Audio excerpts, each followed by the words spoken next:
Hey, there's Yuki. Yeah. All right, Grace, you may start there. And Blythe, cool. Hi, everyone. My name is Grace, and I'm the events producer at University Bookstore in Seattle, Washington. I would like to welcome you to our event in celebration of author Trisha T. Pritikin's new book, The Hanford Plaintiffs. Thank you all for supporting a local independent bookstore. University Bookstore is the oldest independent bookstore in the region. In fact, we're celebrating our 120th anniversary this year. We're always grateful for your patronage, and especially now in this pandemic year, where the fate of bookstores and all small businesses is uncertain. We're currently open to the public 12 to 4 Monday through Sunday, and also offer curbside pickup. Please check our website, ubookstore.com, for the latest information about our hours. The Hanford Plaintiffs, Voices from the Fight for Atomic Justice, introduces the stories of 24 personal injury plaintiffs in litigation filed by people injured by Hanford's decades of secret off-site radiation releases. These stories provide real-life illustration of the devastation to health and life that is a result of production, testing, and use of nuclear weapons.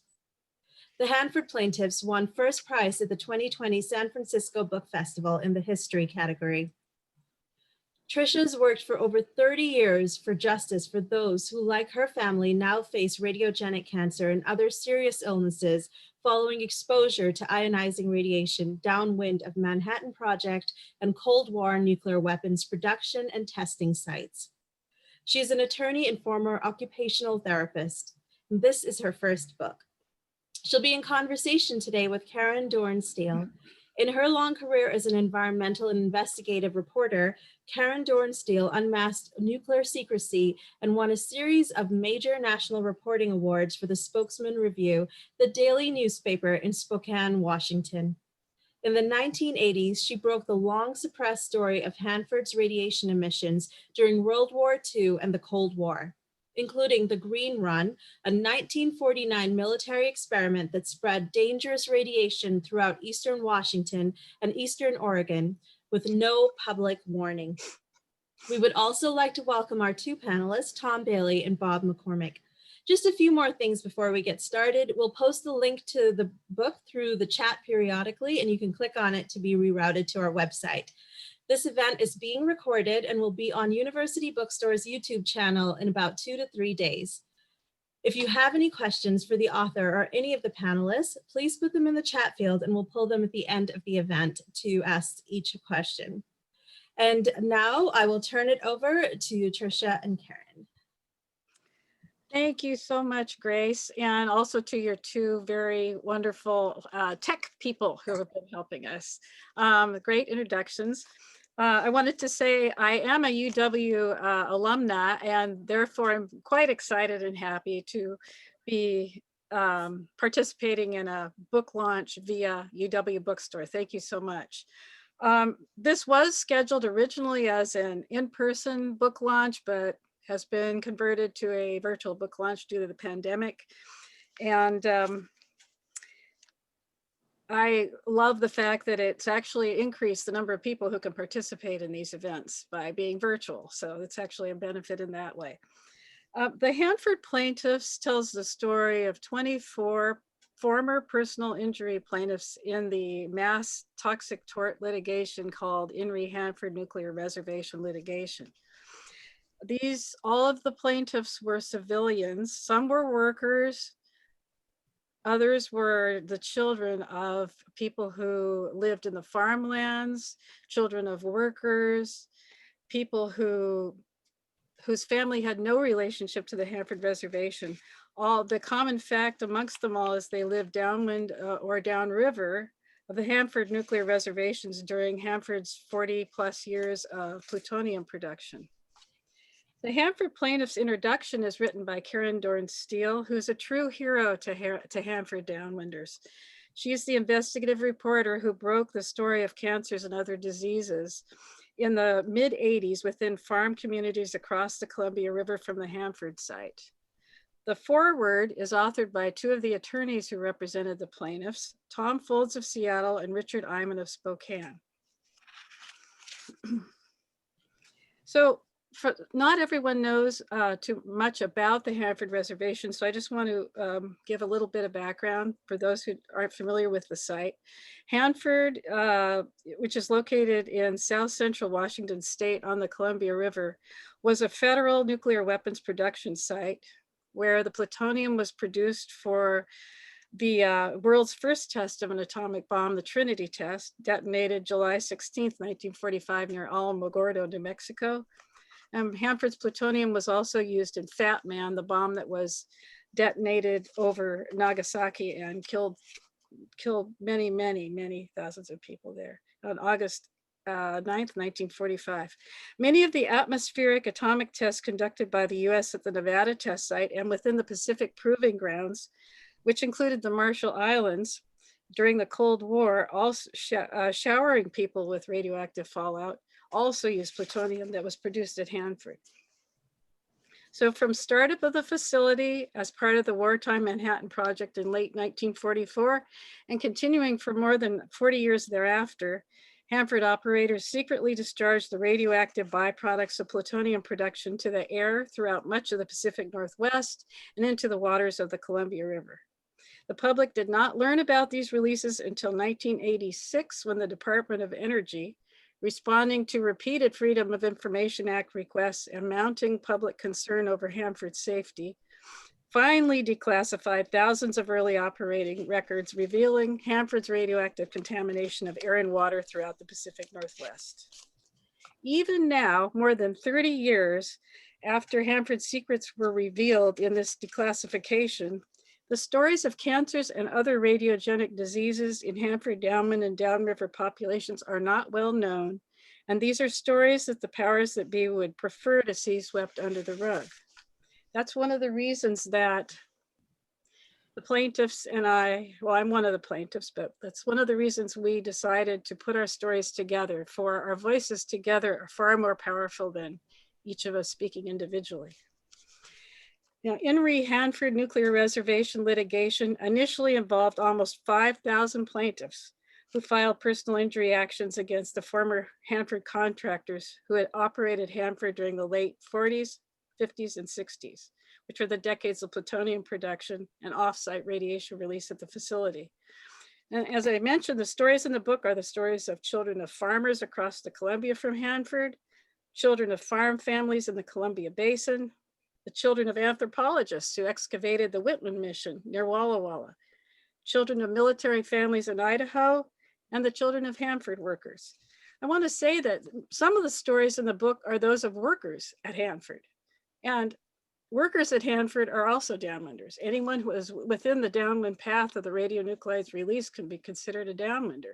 Oftentimes there's an artificial distinction made between workers and downwinders, but some of our stories are those of workers as well. And many of these individuals now suffer with cancers and other diseases believed caused by childhood exposure to Hanford's radiation. The litigation dragged on for more than 25 years, and it was one of the longest civil actions in the country. Many people feel that the plaintiffs did not achieve justice in this litigation. The Hanford Plaintiffs takes a look at the Hanford downwinder litigation alongside the personal injury litigation filed by Nevada test site downwinders. That's called Irene Allen v. US. Looks at the outcome of both, looks at the injustice against the downwinders in both situations, and discusses the possible alternative of a national compensation program based on the Nuclear Workers' Compensation Program that's currently compensating workers at Manhattan Project and Cold War production and testing sites. It's our collective hope that our stories will raise public awareness of the human toll of the Hanford facility and of the accompanying importance of public and congressional oversight over government actions. Hanford operated virtually without oversight, and the result was grave injury to the public that took decades to be revealed. This must not happen again. May our sacrifices and our stories help prevent another Hanford. Now, I want to begin today in conversation with Karen, who's one of my very favorite people in the world, and again, my hero. I want to start with talking a little bit about how we first met. And it was actually Karen's story in the Spokesman Review that alerted me to what might be the cause of all these mysterious health problems I'd had for years. I would happen to be visiting my grandmother in Spokane and read one of her stories in the Spokesman Review. I'll forever be thankful for that.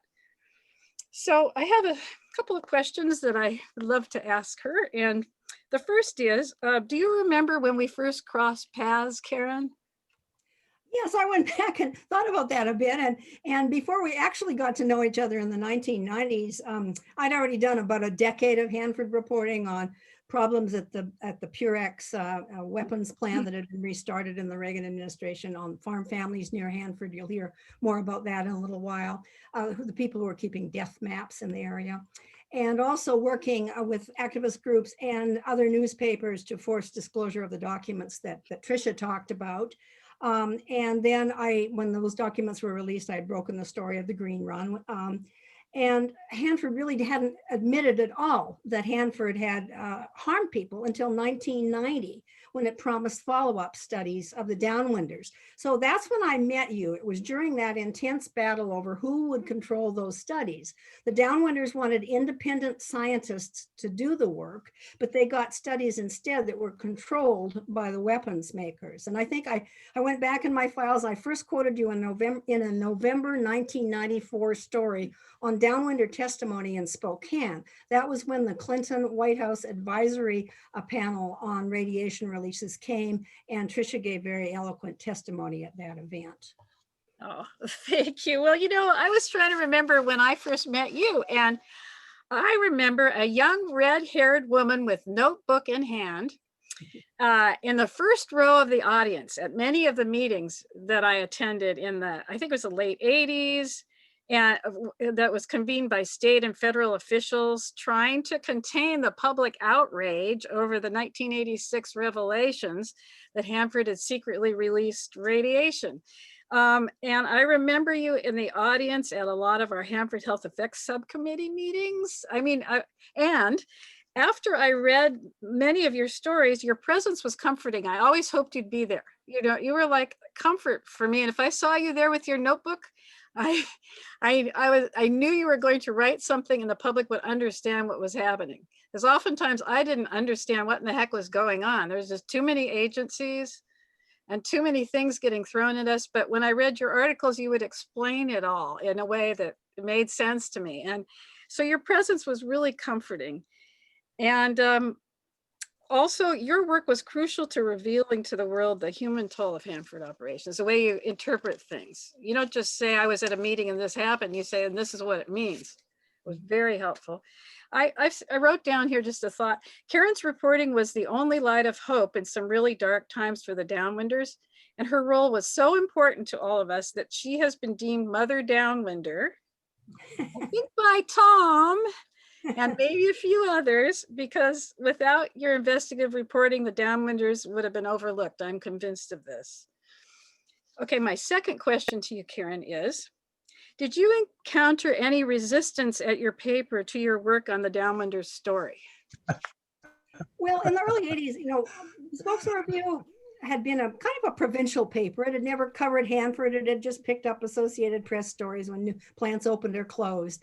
And after Tom, you'll hear his story in a little bit here, but after I met with him in his community, I did have to convince my editors that there was a real story there. They said, well, why? I mean, they've always told us that Hanford is safe. Isn't it? Well, what is this? But then when I went and met with the farmers, found the documents that backed up a lot of what they were saying, then my paper said, you're on to something, go. But it wasn't automatic. Ugh.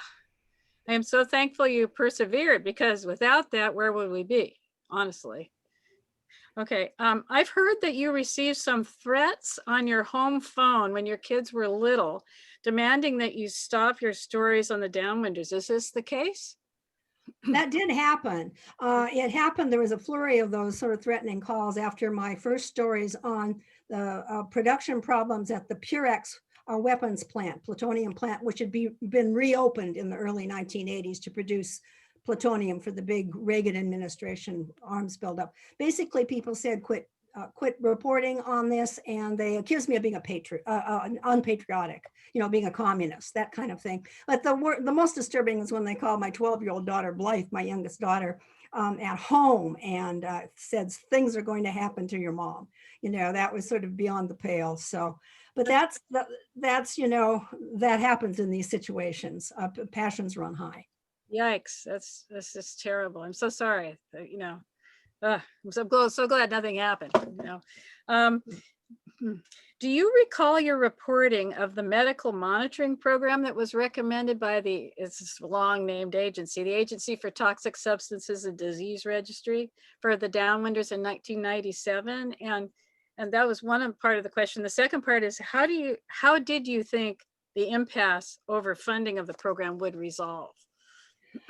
Well, I do remember that. And in June of 1998, I did a profile of you, and it was because you had filed suit in federal court in Spokane to force the Department of Energy to pay $12.9 million to screen 14,000 downwinders. These were people who had been exposed as children to Hanford emissions and who got estimated doses of at least 10 rads to their thyroid gland. And that 10 rad dose is a dose which increases cancer risks by 20 to 50%.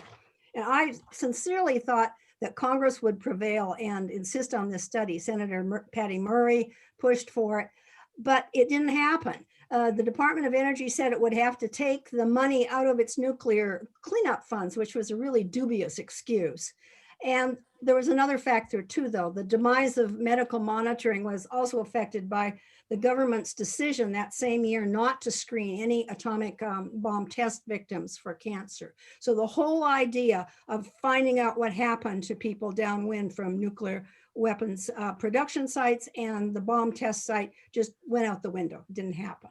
Yeah, after so many years of working on it with the Agency for Toxic Substances, I was just like, that was one of the tough ones for the downwinders. I mean, really, we just get bad news after bad news.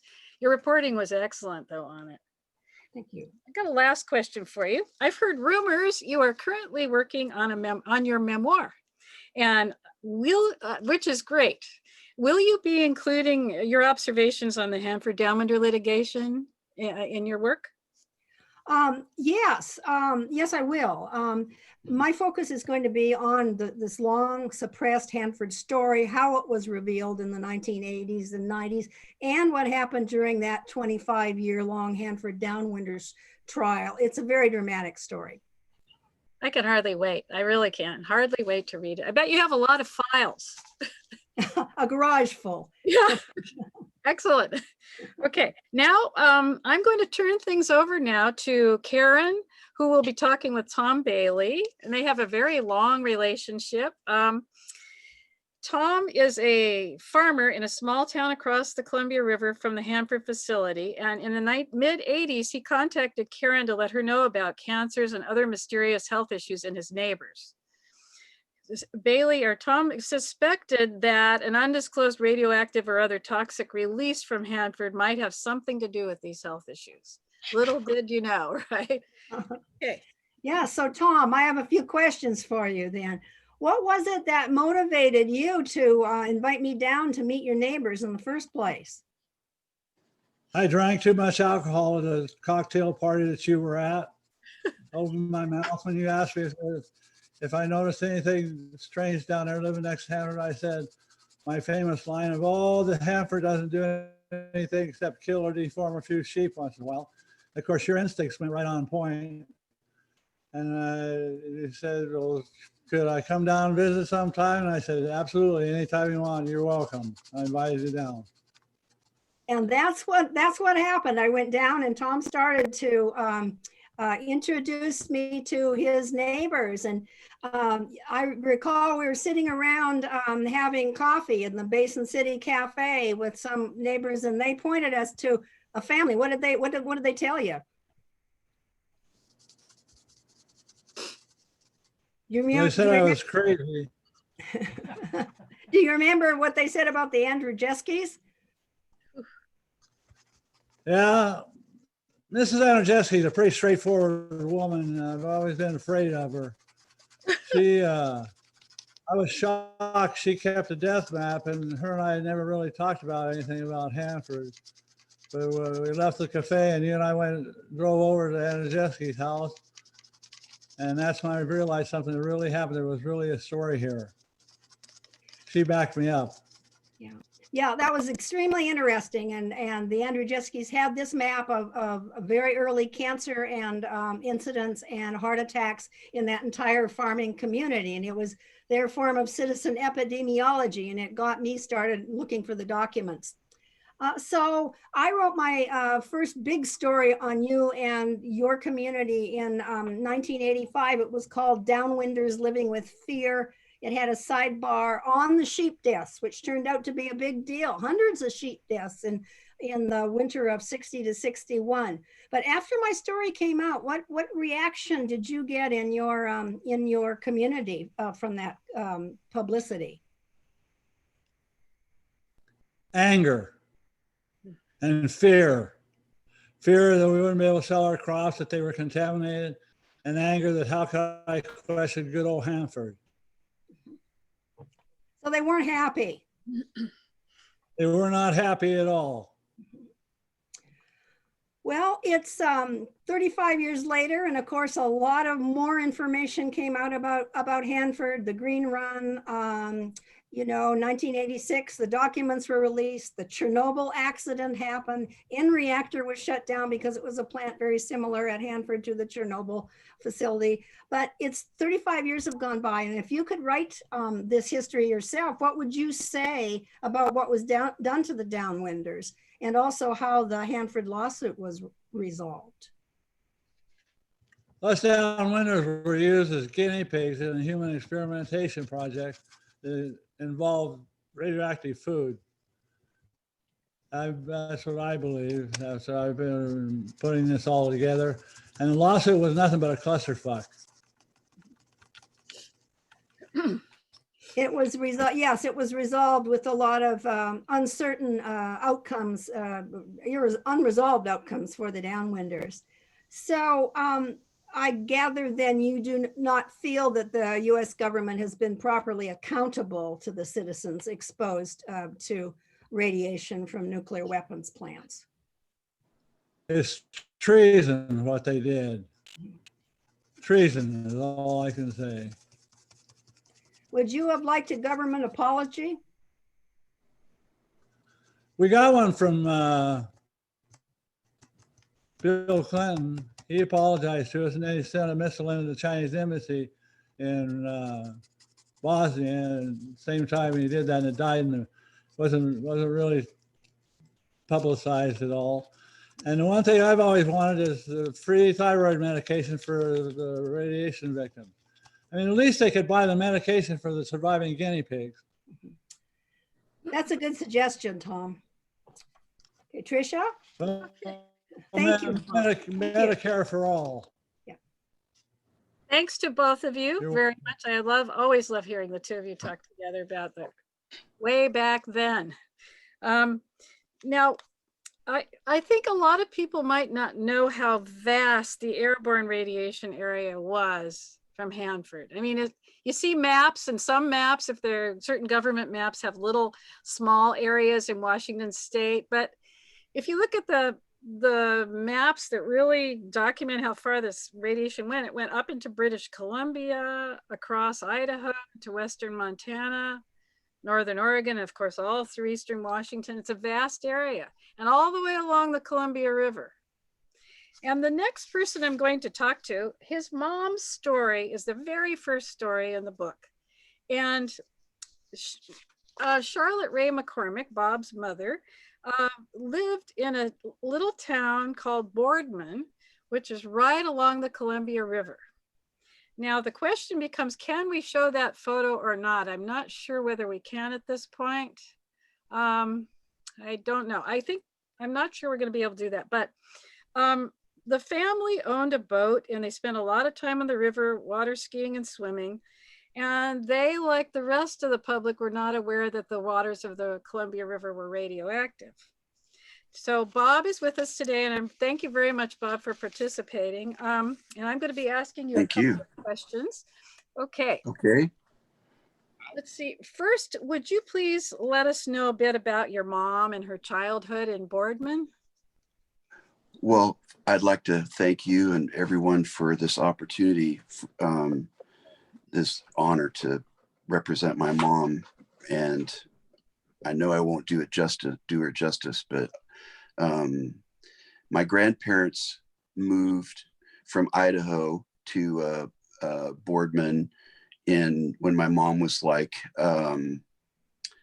probably 5 years old. Oh, there's the picture. That's wonderful. Yeah. And this was my grandparents' house, where my mom was raised, mostly in out of Boardman. And if you look to the right of the house, you can see that fence. Right above that fence, you see a big power line and a hill, but you can see the Columbia River right over that fence on the right if you zoom in on it. And they relied on water, the Columbia, for their farming. They were farmers, ranchers. There you go. You can see it right there. And so they moved there. My mom went to school at Boardman. I think it was called Riverside School. They went to church there, and Boardman raised. She met my dad there. They met, and they relied heavily on the environment for food. And like you said, they fished, they hunted, they fished, and the water, the Columbia River was the lifeline for the economy out there. She was really involved in her community. She was at a young age. I have a picture. This is what she looked like.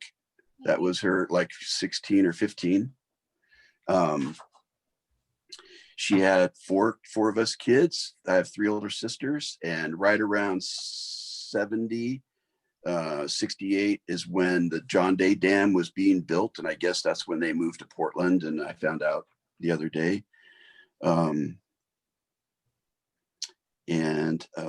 She was very involved in her community. And do you want me to go on with her cancer, or? Oh yeah, the next question will be, can you tell us about some of the health issues both your mom and some of your other relatives who lived in the area ended up suffering from? It's really strange. Most of them, in fact, my mom didn't start getting sick until she was in her late mid 40s. And she was diagnosed with leukemia. I get them mixed up. And then she got diagnosed with and went through radiation treatment, and this was in the 80s. And and then she ended up passing away a few years later of lymphoma and in relapse. Then I saw a thing on the news on Hanford radiation. And then I started putting together, like, my grandma had uterine cancer. My oldest sister has 3 or 4 different types of cancer. She has a colostomy bag. She has to she's had most of her insides removed. And my second sister's had hysterectomies. My third sister has fibromyalgia and health concerns. I have health problems now. And in 1993, on December 18th, my mom died. And that was going to be 27 years ago here in a couple weeks. She was so loved in the community, my mom, and her family, her grandkids, her nieces, nephews, brothers came to her side to donate platelets. And now here it is, 27 years later.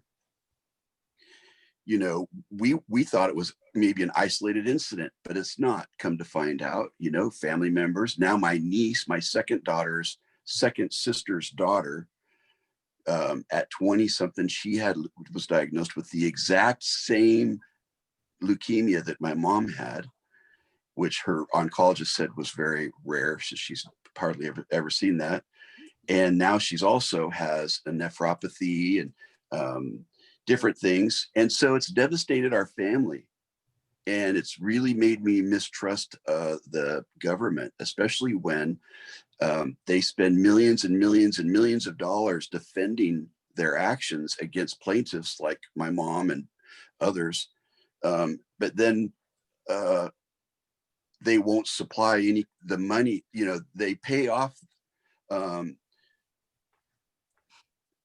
I don't know. It's just really frustrating that they won't help take care of people that they hurt. And I've been looking at these 8mm videos recently, and I've seen how there's little parades. Everybody in the community was involved in these little parades that they had in Boardman and Irrigon and all that stuff.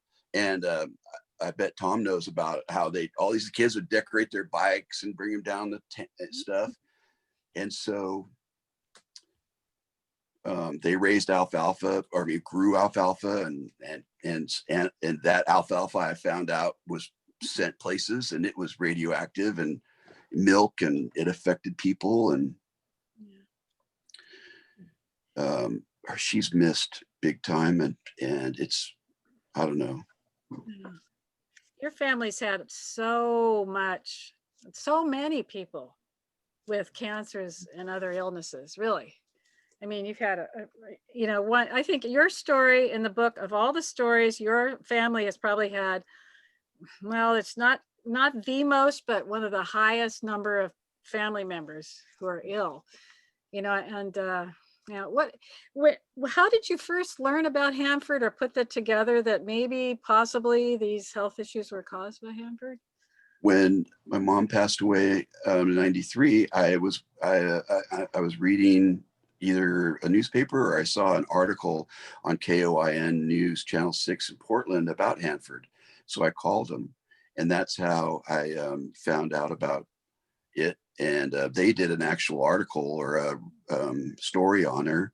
And then I got in contact with an attorney, Roy Huber, is it? Haber, probably. Haber, yeah, in Eugene. And he's the one that helped represent my mom. But it was pretty flooring to see how much resistance there was to any kind of accountability. Yeah. And yeah, I think your case is very illustrative of how badly the litigation ended for people. I mean, yes, you did receive a settlement, but it was so small that it was almost an insult. I mean, really, I heard that so many times from people. I know.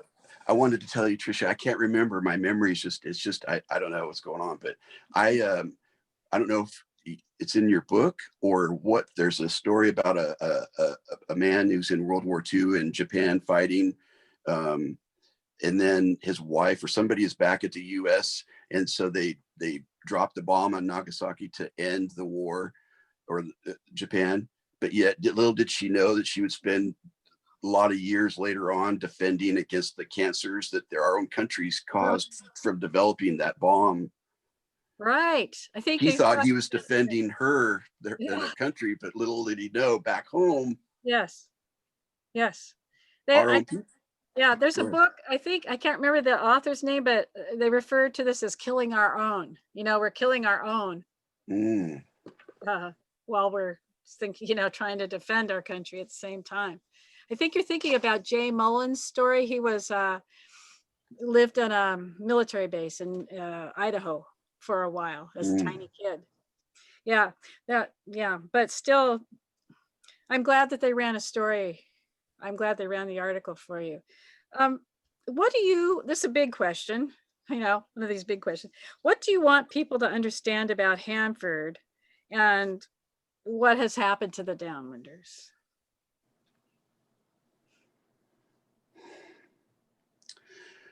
I want people to know that it's one of the biggest atrocities that's happened in our country, of the government's lack of accountability when they've created a devastating bomb weapon. I mean, I understand different philosophies and stuff, but the safety, concerns that happened with the storage of the tanks and stuff, and the leaking and all that, is it unpatriotic to report that the radiation is leaking from a tank to the water, which is killing the people down water? It doesn't have any relevance to patriotism. It has relevance to accountability. And So I would want people to open your eyes to what's going on, at what's happened at Hanford, and please try to speak up and say something to your representative about it, because if the government knows they're going to be unaccountable with these things, they're just going to continue doing them, and people are going to continue getting rich at the hands of our loved ones. Yeah, yeah. I'm so thankful to you and your family, and to Tom, and to everyone for being brave about sharing the stories and putting them together. The voices of all of us together in the book are even more powerful than one of us speaking. And when you read our stories, it's kind of incredible to me to see how many of us have more than one thing, happening, either a cancer and autoimmune diseases, or a cancer, autoimmune diseases, and in the case of women, not just women, let me say that, fertility problems, just there's patterns you can see repeated, and it helps when you see everybody's stories together. Because it looks like we have a little time, I'd like to just share my story quickly. I don't always do this in these events if we run out of time, but I'm another one of the plaintiffs, and what happened to me is very typical of what happened to a lot of people. First, it was about 10 years after we left Richland. We left when I was 10. I was born and raised in Richland, the daughter of 2 nuclear workers. We left Richland 10 years later, and it wasn't until I was about 18 that I started to feel the first symptoms of low-dose ionizing radiation exposure. There's a latency period that passes after people are exposed to low-dose ionizing radiation before the symptoms show up.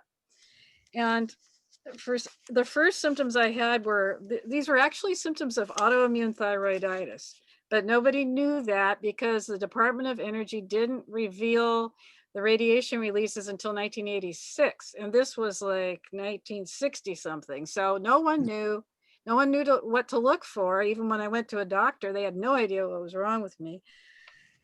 But I started gaining weight and losing it for no good reason. I started being very tired. And at the time we were living in Spain, because my dad had been transferred with General Electric from Richland to Spain, because there were fewer nuclear contracts happening in the United States at that time.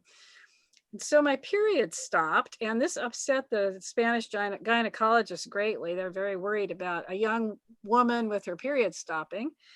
So they shipped me back to the US for medical care.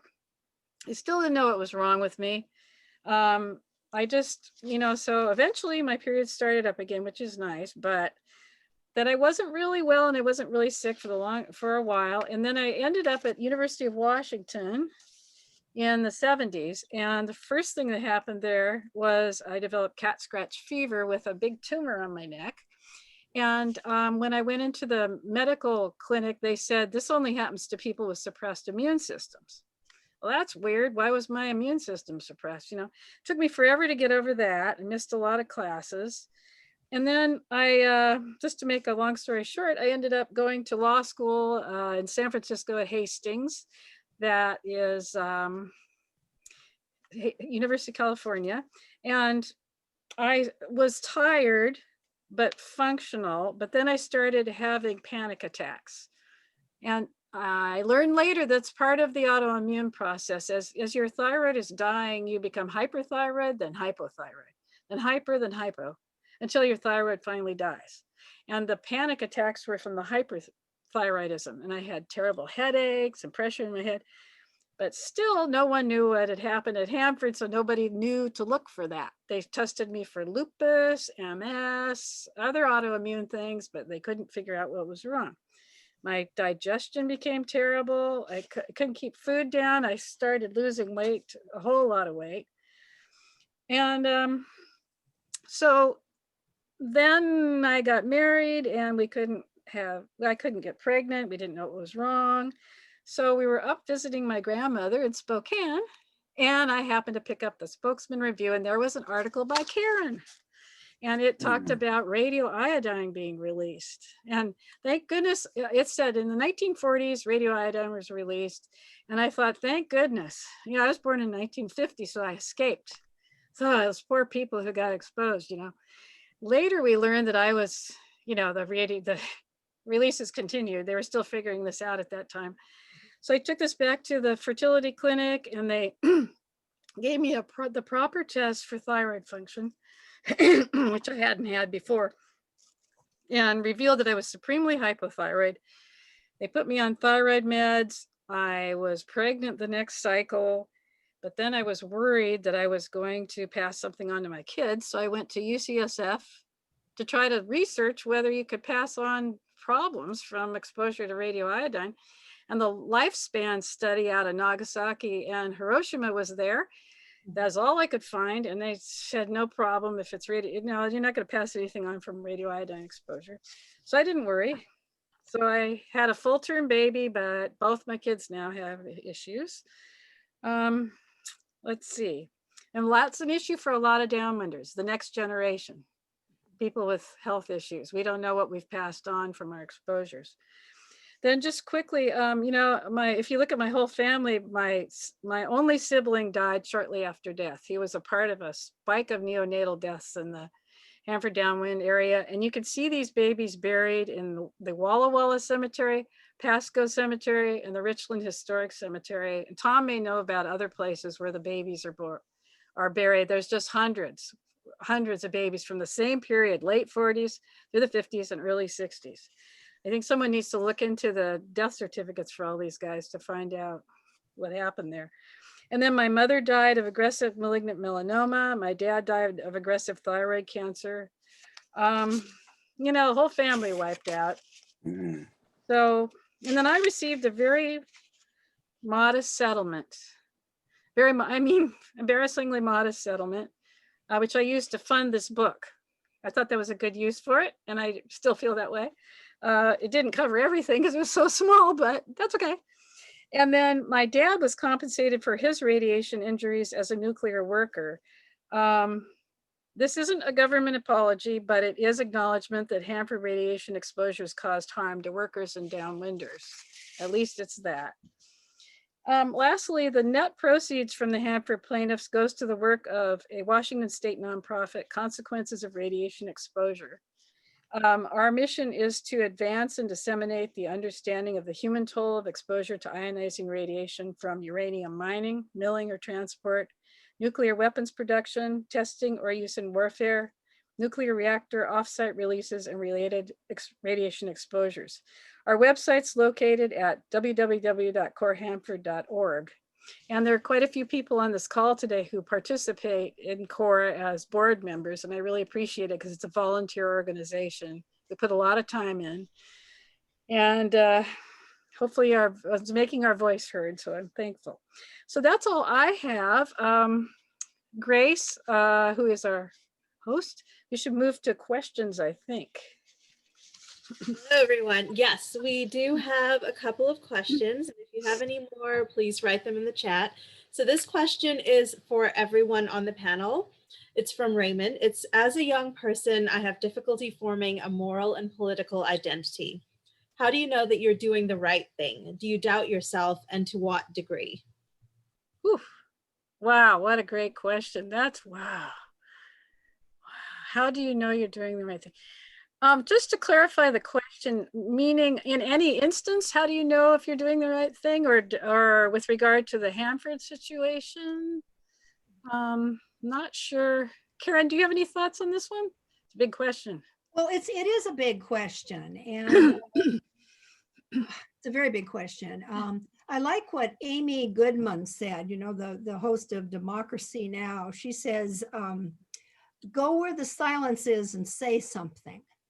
So if there is, at least to me as a journalist, if there's silence about an issue, if there's threats against people who try to raise an issue, that in my inner compass tells me that there may be something there. It's not like, you don't come to the conclusions right away, but it gives you the, you have to have curiosity, you have to have stamina, and you cannot let people bully you. So I think all those things, if you, develop a strong moral core, that's a huge step forward in dealing with any of these really controversial issues.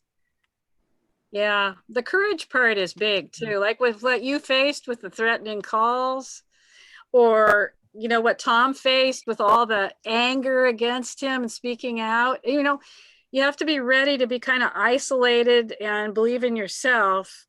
You really believe in yourself. You may not have a whole lot of friends for a while if they're afraid of affiliating with you when you're attacking some of these big issues. But Well, and for something, and you're often, you can be vindicated too, like when Tom, the stories about Tom's neighbors were all poo-pooed at first, and then when the radiation dose estimates were done, turns out Tom's neighborhood, that farm community right across from Hanford, got the highest doses of anybody in the entire region. So it was kind of a I told you so moment for the downwinders of that neighborhood. I have a comment about morals.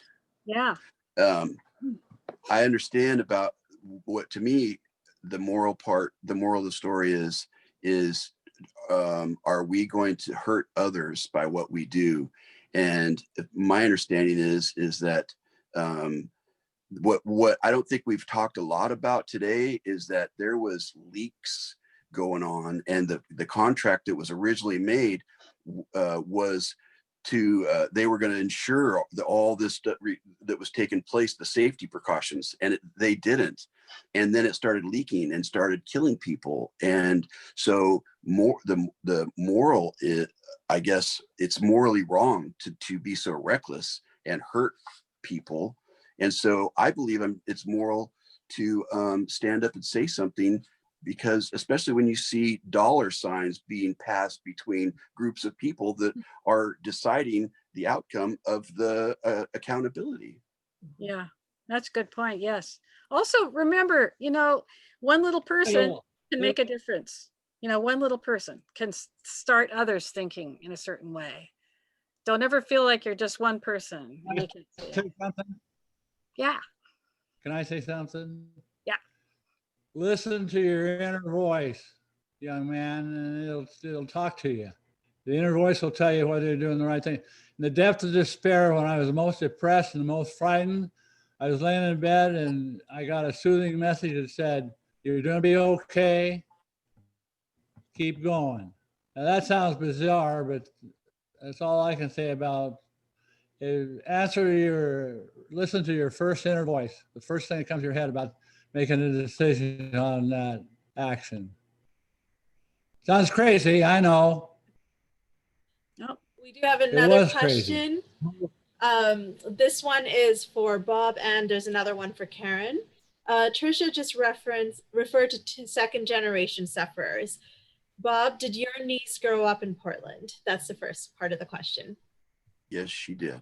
She grew up in Portland. She still lives in Portland. And she had a pretty healthy life her whole life up until her late 20s. She was diagnosed, and then she went through chemotherapy, and then she ended up now with another disease something that's attacking her kidneys called nephropathy. Okay, thank you, Bob. And Karen, what disposed you to be so interested in the stories that Tom and the others told?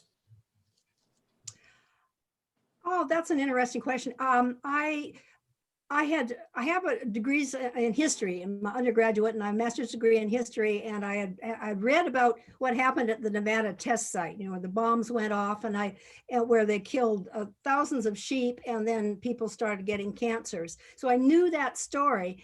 And so I was curious about the farmers and whether something similar could have happened at Hanford. I had no idea at the time. At Hanford, one public relations person Hanford said not one atom has ever escaped from Hanford, which of course was ridiculous, but that's what their stance was at the time.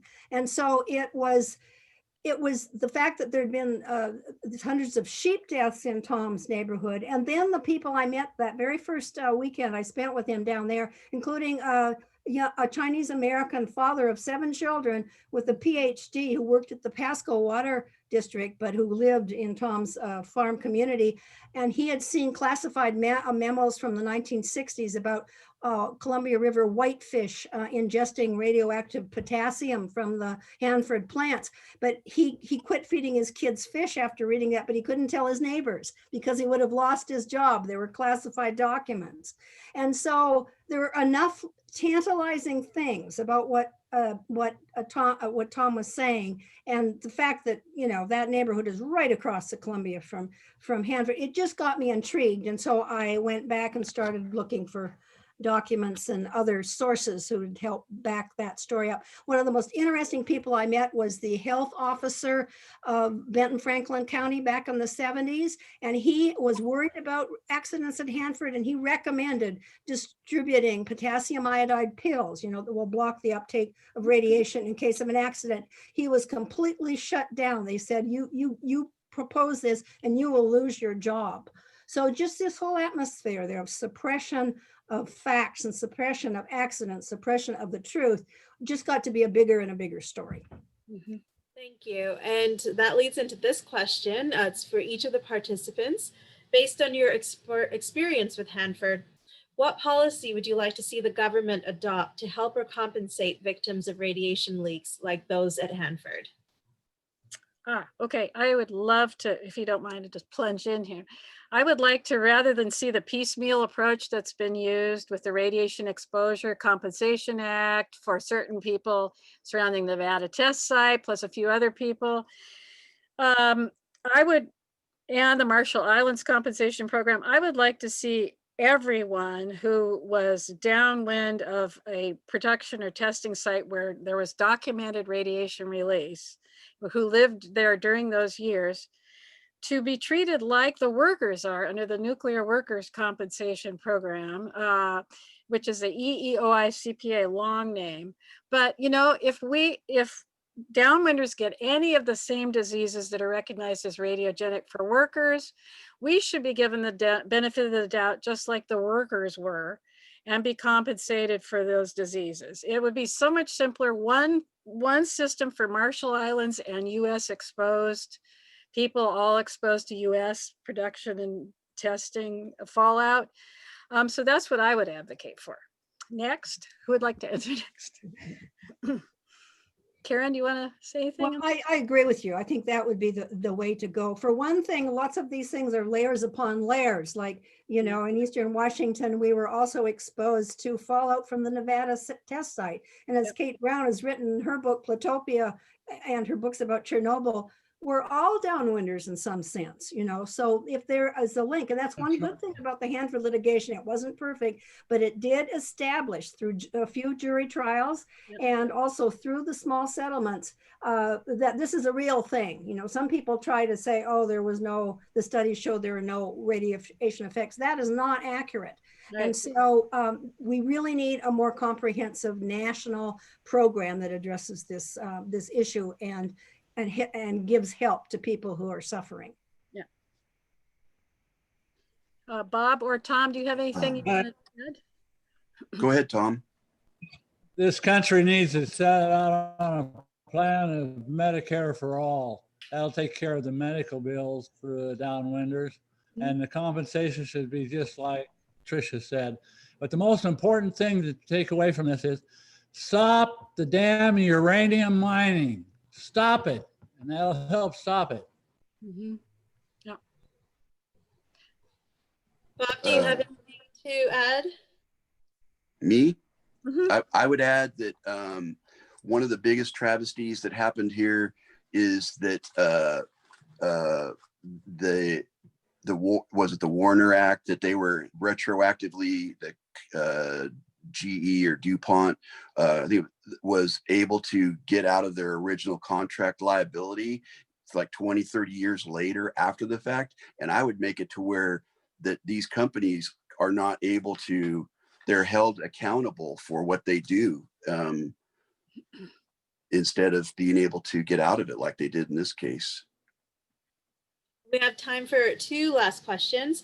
This one is from Ken Brownell, who's on his iPad, a cleanup vet exposed to Hanford's plutonium in the Marshall Islands. Regarding the false notion that the US is caring for veterans by giving them land, are the downwinders who are veterans connected with other veteran advocacy groups? Interesting question. That'd be Bob or Tom probably to answer that, right? I'm a veteran, but I don't know if the advocacy groups for veterans for Hanford are in, Yeah. but One last question. There's no veterans group for Hanford. They started one for the Nevada guys, but everybody dies before they get organized. Hmm. We're fortunate we got Trisha to organize this. And this final question is for anyone. Do you have any feelings about the role of the Hanford Health Information Network in acknowledging or aiding the downwinders? Yeah. Uh, Go ahead. It was a feeble attempt and it was poorly managed and it was a failure and I cut the funding on it. Okay. I have a slightly different outlook on it. There was no help as far as treatment or anything like that, but they did do a lot of research and they did some research into things that were helpful, and they did publish some helpful documents, and they had some centers, not out here. I live in California. The people outside of the Pacific Northwest now didn't get these centers, but there were some centers within the Pacific Northwest where people could go to talk about their experiences, but no treatment, no anything like that. So a little bit different outlook. Okay. Well, thank you, Trisha, Karen, Tom, and Bob for stopping by and sharing your very important stories with us today. And a huge thank you to our audience for joining in. This event will soon be available on the University Bookstore's YouTube channel, so you can catch it again. And you may purchase copies of Trisha Pritikin's new book, The Hanford Plaintiffs, Voices from the Fight for Atomic Justice, through the University Bookstore website. So have a wonderful night, everyone, and we hope to see you back at one of our other virtual author events. Thank you so much. Bye. Yeah.